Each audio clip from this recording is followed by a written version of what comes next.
Opening 50 hours fermented sourdough pizza bowl is for me one of the most relaxing moments.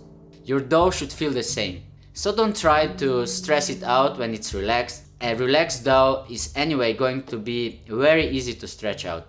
I'm always using semolina flour to stretch my pizzas. Put the dough into semolina and coat it nicely so that semolina is on both sides. Sometimes I put semolina in one tray, especially when I'm doing my pizza pop-ups. And then I start the pressing process inside the tray with semolina.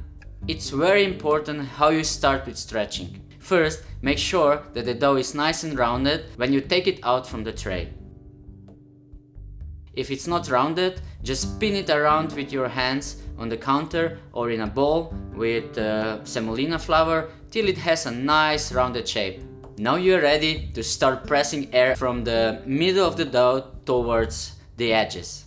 Important thing here is not to break the air captured inside the dough, yeast farts, to get a nice airy pizza, let's say, frame. Then flip it around and do the same on the other side. Leave around 1 cm edge and never touch the rim of the pizza cornicione. This is going to be your crust. After you press all the air in the edges, you can start with the stretching process. There is no right or wrong way to open your pizza balls. Use a technique that works best for you. You just want the shape to be more or less rounded, but don't worry too much. Also, try to keep the shape as circular as possible. This will help you get a nice rounded pizza shape. Keep pressing the dough ball to flatten it out, and after you flatten the dough, push your hand gently away from each other to help stretch the base into a nice rounded frisbee. You can also try to move the dough to the edge of your working surface and hang half of the dough down and start spinning it around. Here the gravity will help you stretch your pizza out. For beginners, I recommend the stretching technique where the gravity will help you stretch your pizza easily. That's another one like this. You just grab it and rotate with your hands in the air and it feels like a steering wheel. Another nice technique is that when your dough is a bit stretched already, you grab it and transfer it from the right hand to the left hand, doing a smaller turns. You will see that the dough will start stretching out and you will get rid of all excess semolina flour. Another great technique is that you put dough on the top of your knuckles and then you rotate the dough and stretch it out. Once you get more confident and have some experience, you can pick up the dough and drape it over your hands. Both hands should be in a fist, then use the right hand to lift and spin the dough into the air. You don't have to toss it high, you just need to get a rotation in. Easy. You can practice this with a towel, it's like giving it a quick punch with a small rotation. It's nice to toss the dough so we get rid of the semolina's excess before the dough goes to the pizza peel. I really love the slab stretching technique, but I'm not using it all the time. It depends again on my mood, how many and how fast I need to make my pizzas. Pick your favorite style or combine all of them together. With Neapolitan slab technique, place your hand inside the pizza dough just before the edge. Don't touch your edge of the pizza. Then with your left hand start stretching the dough out. Then we bring dough up to your forearm, hold it there and flip it back to your counter.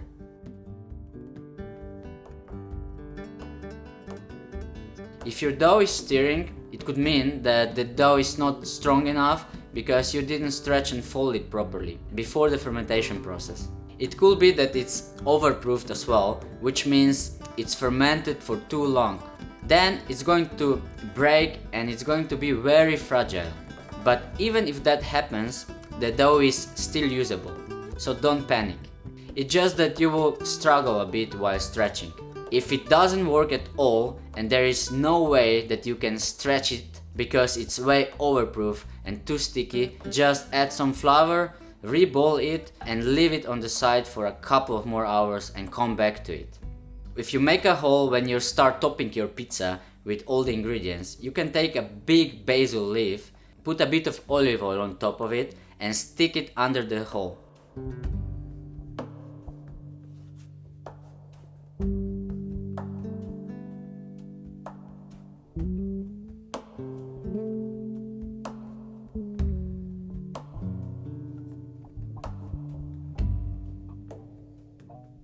It's like fixing a hole in a bicycle tire.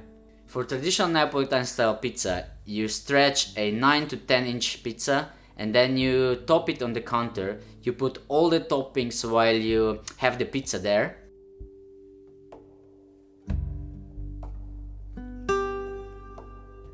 Then you can put a bit of semolina on your pizza peel, just a tiny bit, and you drag your pizza to your pizza peel with one fast movement. Then continue to stretch it to 12-inch pizza size.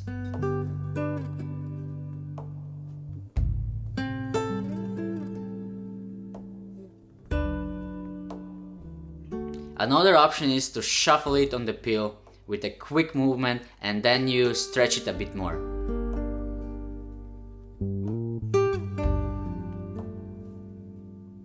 The third option, which is a bit easier for beginners, is to directly build your pizza on the peel. This is how Canotto style pizza is made, the one with lots of airy crust. This pizza is usually smaller, 9 up to 10 inches. But for this you need to be fast when you build it and put a bit more semolina under the peel so it doesn't stick. Make sure that there are no moisture spots on your pizza peel. You always want a nice and dry peel. Go with your dry fingers under the pizza, grab it and just slide it on the peel in one go with a smooth movement. Stretch the dough a bit and adjust the shape to a beautiful circle. Be careful not to smash the edges, so don't touch them too much. Be gentle, just pinch it because you want the air there in the edges. Your pizza is ready to go straight to the oven now. If you have any big bubbles on the crust, just pop them up because otherwise they will blitzer in the oven.